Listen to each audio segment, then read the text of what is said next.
You are now listening to the Artsindy Crossroads show. Here, Martin Garrow, Stargate Atlantis. Nick, and if you personally keep supporting the film like you have, then it'll all go great. So thanks again. Gary Chalk. Voice of Optimus Prime. Transform and roll out. Ruth Moody, the Wailing Jennies. You're so welcome. Take care. Karen LeBlanc, the star of Nurse, the fighter boy. Hi, Nick. I'm really good, and thank you for asking me. People in film, theater, music, the arts. I like your Instagram style because it's casual, and it's real, it's down to earth, and it suits Hastings Street right here, right now. A good early evening to everyone here in the Valley.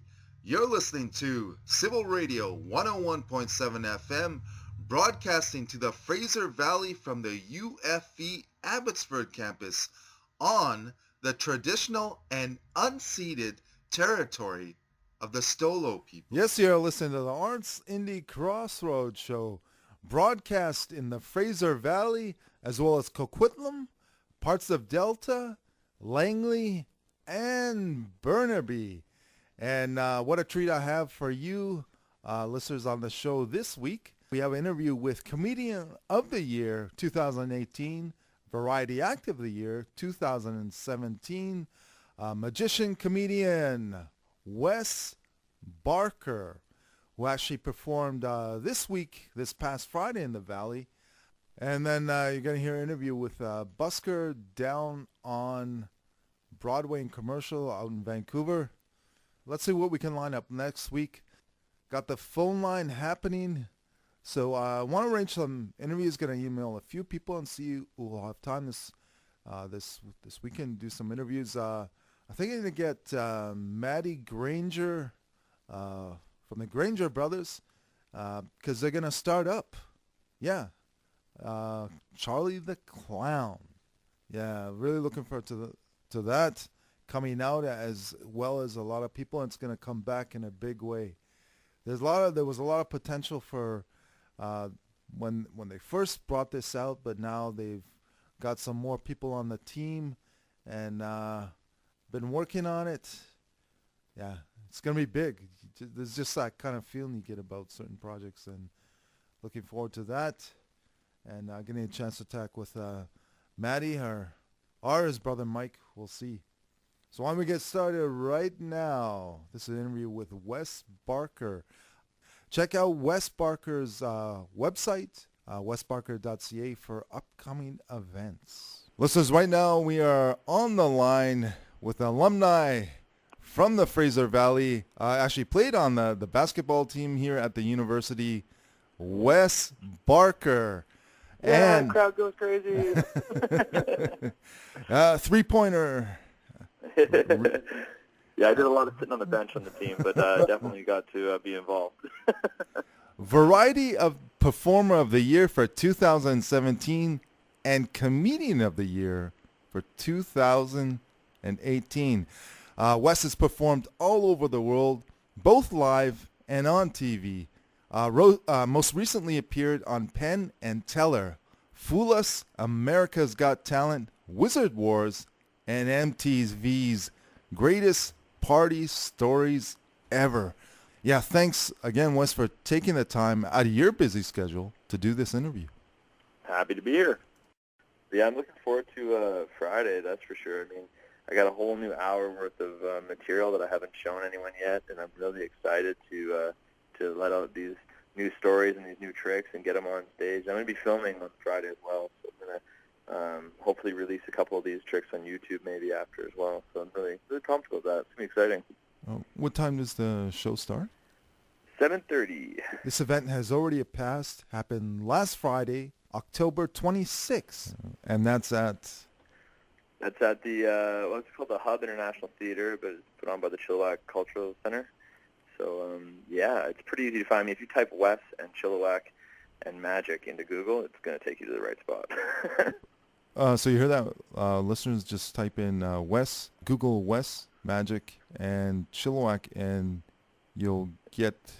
Honestly, my Instagram page and stuff follows right to it all as well, so it's pretty easy to find. Yeah, you've been on a few TV shows, but Yeah, can you tell us a little bit about the Penn and Teller? Penn and Teller Fool Us is what it's called. It's on Netflix right now, and I'm on season 2, episode 5. It's basically it's the best show for magicians. They run it really well, and you go out there and you try and do your best trick, and Penn and Teller try and guess how it's done. And the goal is to fool them. Like, they take their best guess, and very few people fool them. I'd say maybe 10% of the people that go on the show end up fooling them, which is awesome. And I actually fooled them with my trick, so it really helped, help gain a little bit of respect from them, and it sure helps get your name out there and stuff. When people can find you easily enough on Netflix now and YouTube, it's really good. So I really love that show. I have a huge appreciation for that show. Yeah, that was fun to watch. Yeah, a lot of suspense, like where's this going? And Right. Yeah, I'm going to try and go back next year and do another one. They like when people, any foolers from previous years like myself, they like it when you come back and try and get them again. So I might go back on the show and see if I can't fool them one more time. yeah, how long have you been doing your act? It's a hybrid of magic tricks and comedy. Yeah, exactly. It's definitely try and keep it like a 50-50 split. I don't think I'd ever do one without the other. I've been doing it for 7 years, full time. But I started learning magic about 12 years ago. Kind of the first year of university. I just had a really boring day job, and I started picking up card tricks. But then by the time I was 25, I quit my job, and I went full on, all into magic and comedy, and I've just been touring and doing shows ever since. It's been amazing. It's almost like you created your own genre. I was just curious, like how long was this process to? Because it's very organic when you come on stage, interact with the audience, come up with these tricks. Then you have jokes in there. Yeah, well, when everyone learns magic, you kind of all learn it the same way, and you learn classic, traditional sort of magic and sleight of hand and stuff, and I loved it, but at the same time, I've always been a funny guy. I've always been a storyteller. I started doing stand-up comedy a little bit for fun, and then it just sort of blended really organically. I stopped trying to be so serious as a magician, and I just embraced the funny side of life, and it's just way more organic to me, and I think the audience really appreciates it too, so we get along good. But I do get booked sometimes, like overseas for some corporate show in Singapore or whatever, and then I get there and they definitely expected more magic, so they kind of sit politely and wait for me to do a trick, and then they clap for a while, then I start talking again, and they just sit quietly again, and it's so sometimes it gets a bit if people don't really understand what it is, but the ones that get it really love it, so that's what I'm going for. I'm just trying to find my audience, Picking up the vibe that as an artist you really see as an advantage to tour to different parts of the world, because as an artist it allows you to be more creative, to grow. That's why your act maybe isn't so rigid, because you tour so much to so many different places. That one of the reasons. Yeah, definitely. I'm used to all different kinds of crowds, and you definitely find what you can get away with in certain places. Some places I really they're really into the comedy scene, and I can tell a long story, and we can have a laugh. And other places, I get a different vibe, so I just dive deeper into more magic tricks, and I kind of tend to stay within what I like, but I like to give the audience whatever they're in the mood for as well. So I have the freedom on stage to definitely shift around more stories, more jokes, more tricks, depending on what I'm feeling on the fly. So it's kind of a nice way to live right there too. Before you try and stand-up comedy, you tried magic, right? Yeah. I already knew a lot of card tricks and stuff before I started doing stand-up. It was kind of like innate, something you really enjoyed doing. It was a hobby, and then you did some stand-up, and you were natural at storytelling. Yeah, exactly. And I just blend them both together and made a show out of it. I guess that came naturally to you also, like interacting with the audience, because as a viewer, it comes across as very organic, the way you deal with them. And because I've seen other people do stand-up, like when they have hecklers and stuff, it's not so natural for them. And I've tried it myself also. So. Oh, awesome. Yeah, I definitely embrace it. And most of the time I'm on stage, I'm using a volunteer or talking to the audience. I very rarely just go up there and do something on my own. I don't really know where that comes from, but I thoroughly enjoy bringing someone on stage, and you don't really know exactly what they're going to do or say, so it really keeps you on your toes, and And there's a lot of improv that ends up having to happen because of you just can't predict every situation. So it's kind of fun. Yeah, I'm sure you found out that it's something you're probably natural at improv. But is that something you, even though like people have potential or skill, is that something you try and work on more, improv? Like, I mean, like in the beginning or a certain stage, it's like, oh man, I'm good at this, but I want to make sure I stay on my toes with my improv, get better. Yeah, I think I like to push myself a lot. So like every night if I'm in Vancouver, when I'm not touring or doing shows, I'll go out to the comedy clubs and the comedy rooms, and I'll just try new ideas, new tricks, new jokes, and I'm always putting myself in a position, where just I have to get better and I have to learn more, and it keeps my material fresh, and it makes it exciting for me. So yeah, I'm constantly trying that. Do you ever get annoyed when people try and ask you about your tricks, how you do them?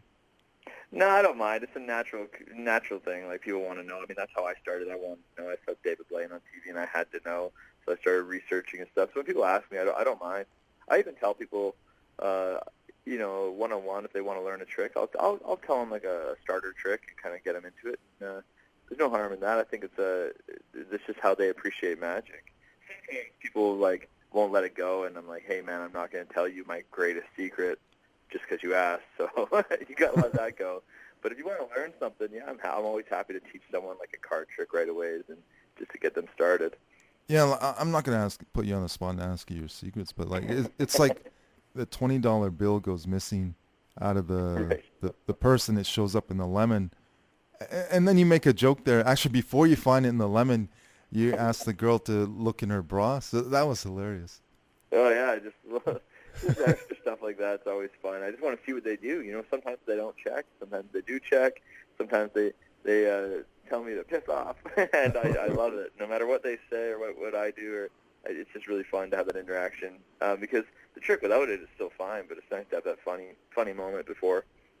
Yeah, I guess you can call them streeters, where you go on the beach and do these tricks.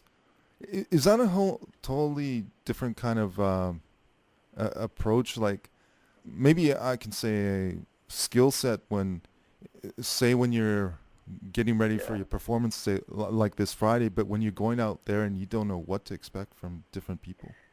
Yeah, that stuff's really tricky. I love going to do, street magic, and especially at the beach in Vancouver. It's so fun on a nice day, go around and do tricks for people. Everyone's in a good mood. They're just chilling, but it's tricky, especially if you're doing it like at the beach or whatever. The environment's just so weird, windy, sandy. You're trying to pay attention to the camera as well as show magic to the people that you're showing magic to, and it kind of makes it hard and a little bit tricky to sometimes to do the sleight of hand or the magic when you're trying to pay attention to all these different environments. So it's a bit challenging, but I love it, and especially if I don't have anything going on show-wise that day, then it's either that or sit at home, and I'd way rather go out and do magic for people and try and make a YouTube video. So I really enjoy it. If I didn't enjoy it, it would be really, really pain. Yeah, of course, your genre is hybrid, magic and comedy. But growing up, or at a certain point, were there certain comedians you watched their work? Yeah, it's interesting. I definitely, growing up, I didn't really see any magic at all. I definitely saw a lot of comedy, but not really in like the stand-up comedy form. Like, I would just watch, I was all about Jim Carrey and Eddie Murphy and Robin Williams and Adam Sandler. Like, that's my whole, my entire like childhood, teen years was watching those guys, which is interesting because like my style doesn't really reflect any of theirs. But I don't know why. I kind of, I just really thought that they were the best. So I always liked it, though, man. Comedy, it makes people laugh all the way through school, being the class clown. And just my brother, my dad, and I, we all joke around, like, a lot. Like, we're really hard on each other in a good and fun way. So that's always, maybe that's where it comes from. I'm not sure. There are some comedians like Gallagher who did, I think, some magic tricks on stage. I guess you notice, too, if you watch somebody else too much, then you trying to copy or... Yeah. I guess you notice that to be original, but as an artist, is that important? Like when you're finding, just kind of doing your own thing, if you watch other people too much, then you kind of, in an unconscious way, don't realize you're doing some of their stuff or using some of their stuff. Yeah, that's definitely true in the beginning, for sure, and it still sort of stays true. Some people don't really mind. I definitely like to try and be original as much as possible. So, yeah, I don't know. That's why a lot of my tricks and stuff end up sort of using random objects. I'm using boomerangs and blow dart guns and swords and phone books and stuff I haven't really seen people do magic with before. So that's kind of where I skew to, and just trying to break new ground. And then my comedy is all just personal stories from my life. They're always just these true stories. And I find that the best. That way you can't be copying anyone. You're just telling them something that happened to you. And everyone's got funny stories in their life, so I think people like to hear them. I like all the videos, but the one with the tomahawks Oh, yeah. and the cards, you paste them, and you actually tell the listeners too, like you can buy one of these cheap and you can try this trick yourself. Yeah, so very, very original content material. I just kind of asked that question because, if for others to have maybe done the open mics and tried it, it's like when you go up, a lot of people the very first time they go up, they watch a lot of somebody else's stuff, but then and they sound like them. Yeah, you start doing some of their stuff. Yeah, definitely. I hear from a lot of artists, they're kind of, nobody said anything really negative about the Lower Mainland. It's kind of a good place to kind of develop your art. There's something unique. Do you find something unique about the West Coast up here, the Lower Mainland, the Valley? It would have been different if you started somewhere else. Yeah, I can tell you exactly what it is about it that I think works. The best part about it is anywhere in the Fraser Valley, it's like literally Chilliwack all the way to Vancouver, you're close enough any given night that you can drive in somewhere and perform, like whether it's like an open mic or a bar that has comedy, or there's always shows you could get on, even if you're new or you're advanced or whatever. And it's like you're close enough to big cities where like big proper acts will hit Abbotsford, they'll hit Vancouver, so you can go attend shows with like the big name professionals. You can get on shows as a brand new comedian or magician or whatever, and that's just not super common if you lived in like the middle of Alberta, or even if you lived up in Pemberton or something. You know what I mean? Like you get there's a lot of places that don't have that access, and Vancouver, even though you can do all that, it's not so big that you get buried in it either. Like you can integrate yourself in these communities of stand-up comedy or magic really easily, and it's not like overwhelming because it's so big. Like if you're in LA, you just get lost in the shuffle. So it's like the perfect size to start out in the arts. It's amazing. I mean, I'm just really fired up about this show on Friday. Like I said, it's a whole bunch of new tricks that I've been working on the last year and a bit, and it's pretty amazing. Like this show, I'm doing tricks with Nerf guns and confetti cannons, and like just a bunch of wild stuff going to be happening. So definitely, it's like sort of like 16 plus is kind of the age limit. I think I wouldn't invite any kids to this show, but other than that, it's going to be a hell of a good time. And that's why I like no kids. It means I don't have to pull any punches, and we can just have the best night ever. So I'm really excited about it. Listeners, we were just speaking to Wes Barker, Variety Performer of the Year 2017 and Comedian of the Year for 2018, and was so gracious to give his time to us and talk about his genre of magic and comedy, and the show happening this Friday in Chilliwack. That's at the it's called the Hub International Theater, but it's put on by the Chilliwack Cultural Center. So it's pretty easy to find me. If you type Wes and Chilliwack and magic into Google, it's going to take you to the right spot. So you hear that, listeners? Just type in Google Wes, magic, and Chilliwack, and I'll give you all the links for tickets, links to the website. This event has already happened last Friday, October 26th. And of course, don't forget, you can see Wes Barker on Netflix. Penn and Teller Fool Us, Episode 5. Looking forward to your show this week, Wes. Thanks a lot. Appreciate it. And again, thanks for your time. I really enjoyed talking to you. You as well. Thanks a lot.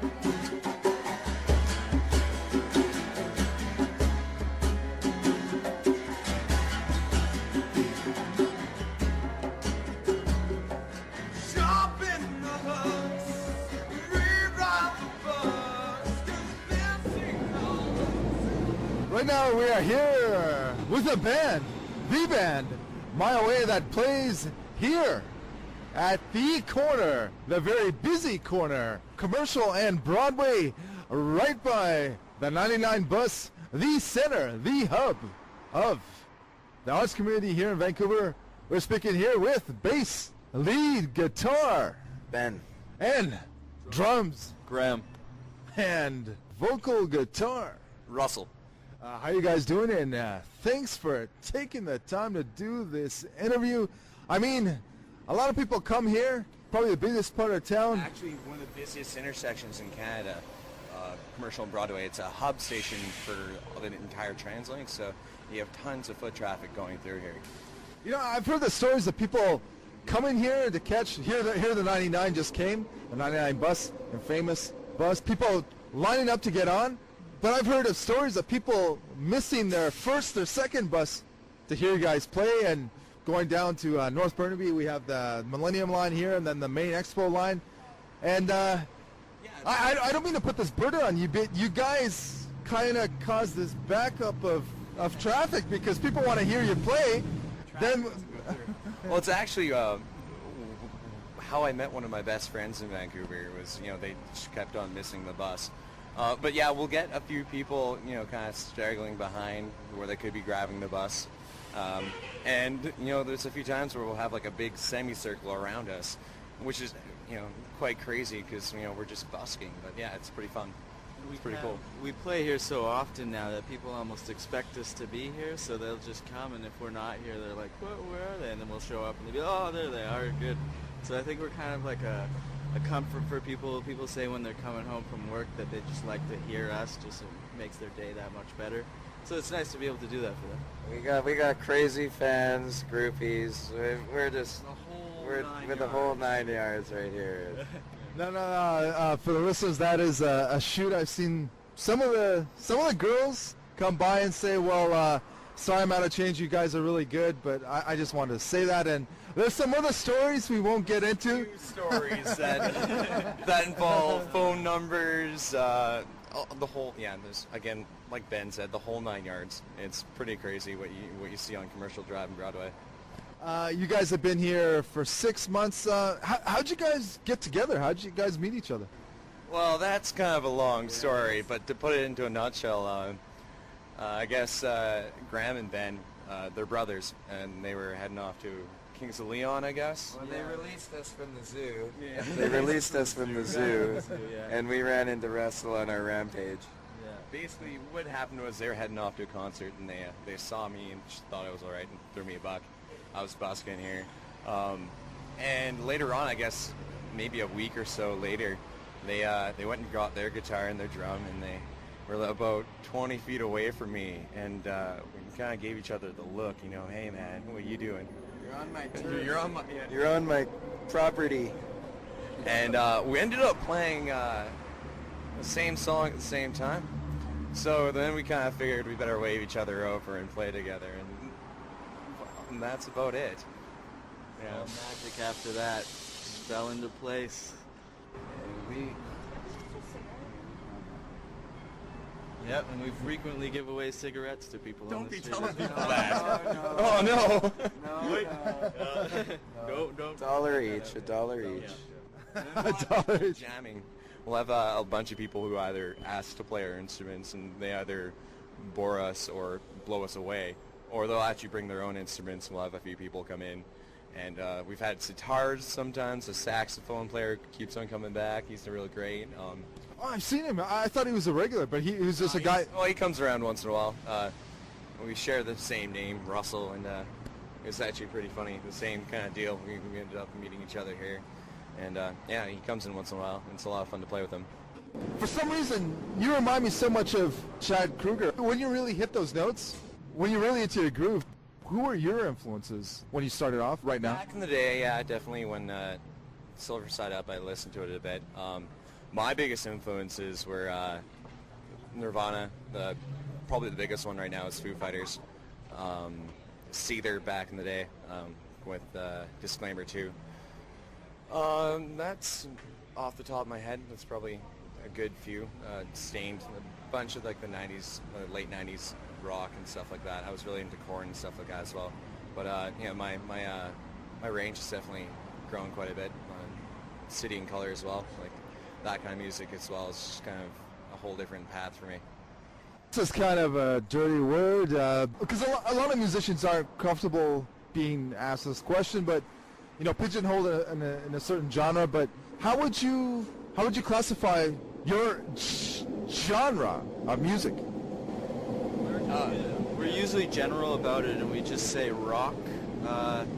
We've been known to call ourselves like a grunge band too, but even that's kind of pushing it into a weird direction.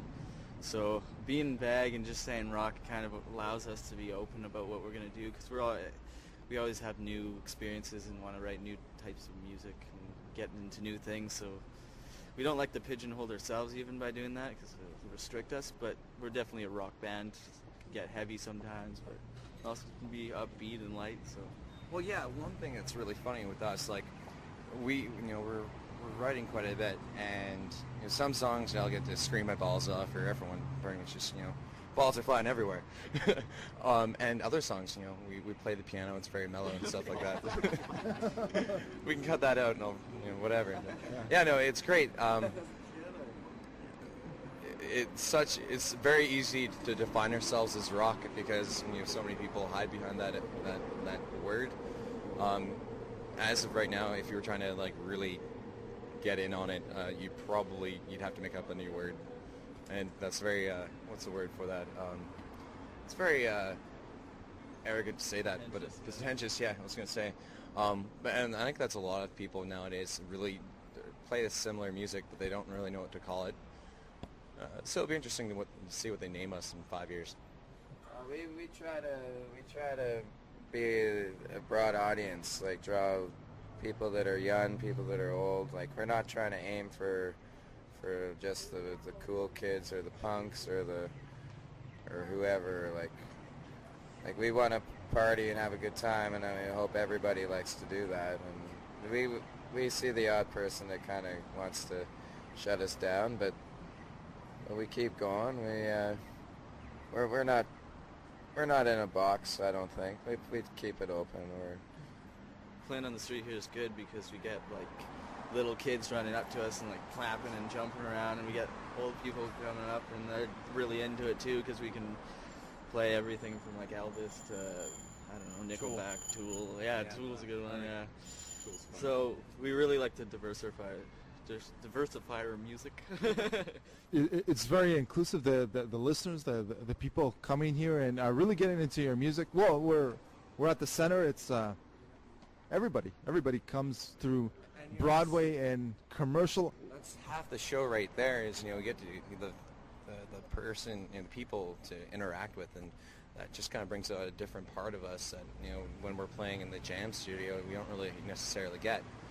So when we get the people kind of just nodding their heads, singing along to the songs we play, like, you know, it's really cool to be able to have that connection with people. Graham, I have to ask you, you're on drums. How long have you been playing drums? How are your hands? A little cut up, they're red and... He needs a little lubricator. But yeah, how long have you been playing drums? Like a lot of musicians, you probably started off playing something else. And well, actually, I started playing the set when I was